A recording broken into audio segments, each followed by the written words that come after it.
எங்கள் உயிர் என்பதாலே வெள்ளும் தரம் உண்ட தமிழருக்கு இப்புவி மேலே தமிழ் மனங்கள் சங்கமிக்கும் அறிவத்திற் சபையில் வீச்சிருக்கும் அன்பிற்கினிய தமிழ் சான்றோர்களே, உங்கள் அனைவருக்கும் என் இருக்கரம் கூப்பி செந்தமிழ் வணக்கத்தை காணிக்கையாக்குகிறேன்.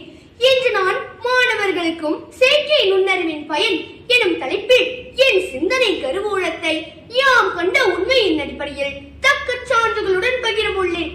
அன்பர்களே, கல்வித்துறையும் இவ்வளர்ச்சி பாதையில் ஏனைய துறைகளோடு கைகோர்த்து பயணம் செய்து மாநில அறிவு வளர்ச்சிக்கு மைல்கல்லாய் அமைகிறது. வெண்பலகையும் மைத்தூவலும் ஆட்கொண்டிருந்த கல்வி களத்தினை தற்பொழுது செயற்கை நுண்ணறிவானது முழுமையாக தன்னகப்படுத்தியுள்ளது.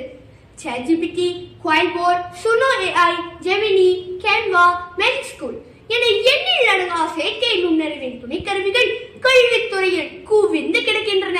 கல்வித்துறை அறிந்திருக்கும் இச்சவாலினை கிரகித்துக் கொண்டு இன்றைய ஆசிரியர்களும் மாணவர்களும் புரண தயார் நிலையில் இருக்க வேண்டியது காலதேவனின் கட்டளையாகும்.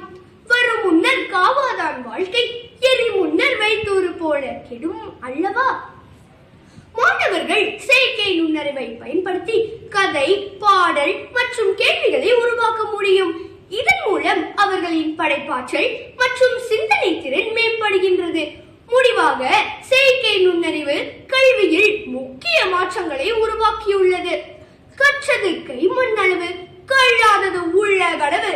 நன்றி, வணக்கம்.